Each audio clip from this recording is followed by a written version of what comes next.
'భవానీ వాడ్' 1997. ఈ మూవీ ఈ ఇయర్ రిలీజ్ అయ్యి ప్రైమ్‌లోకి, స్ట్రీమింగ్‌లోకొచ్చింది.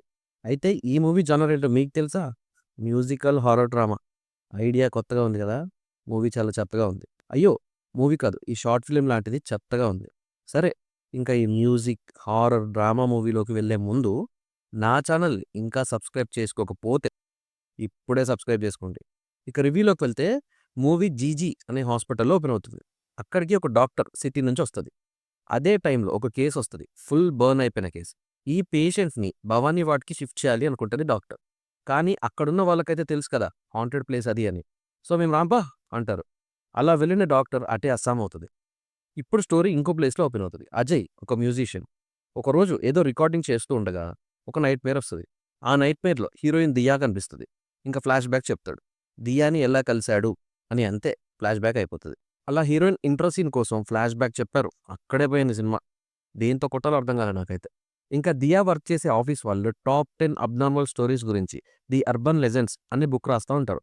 అలా 9 స్టోరీస్ కంప్లీట్ అయ్యాక 10థ్ స్టోరీ భవానీ వార్డ్ రాసే టైంకి రైటర్ అబ్నార్మల్‌గా చచ్చిపోతాడు.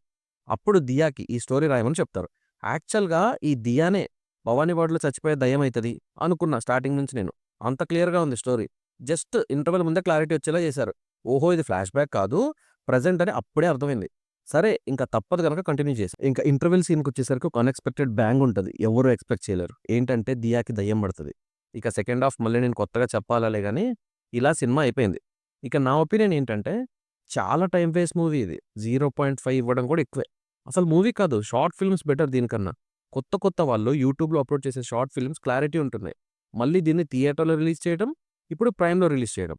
ఇక మన మ్యూజికల్ హారర్ డ్రామా మూవీలో మ్యూజిక్ వినపడలేదు. హారర్ అనిపించలేదు. డ్రామా కనిపించలేదు. అప్‌కమింగ్ రైటర్స్ కానీ, టెక్నీషియన్స్ ఎవరైనా ఇలాంటి మూవీస్ చూడాలి. అప్పుడే ఎలా తీయకూడదు అని తెలుసుకుంటారు. టెక్నీషియన్స్ అనే కాదు, నార్మల్ ఆడియన్స్‌కి కూడా ఇలాంటి ఒక ఇన్వెన్షన్ చూడడానికి చాలా గట్స్ ఉండాలి. ఎవరు పడితే వాళ్ళు చూసే సినిమా, తీసే సినిమా కాదిది. ఆల్మోస్ట్ మూవీ ఎండింగ్‌లో ఇంకో క్రేజీ స్టఫ్ ఇచ్చారు. 'సీ యూ అగైన్' అని. అంటే మళ్ళీ ఏదో ప్లాన్ చేస్తున్నారని. ఇదే ఎవడు చూడలేదు. అదెవడు చూస్తాడు? ఇంతకీ ఆ డెవిల్ ఎవరో క్లైమాక్స్‌లో రివీల్ చేస్తారు. ఒక పిచ్చి పట్టిన డాక్టర్ అని. ఫాస్ట్ ఫార్వర్డ్‌లో పెట్టినా చూసేలా లేదు ఈ సినిమా. ఎంత స్లో మోషన్‌లో ఉంది అంటే ప్రతి సీన్ అంతే ఉంటది. ప్రతీదీ ల్యాగ్. ప్రతి సీన్‌ని ల్యాగ్ చేశారు. అంటే ఎంత డేంజర్‌గా ఉంటదో అర్థం చేసుకోండి ఈ సినిమా.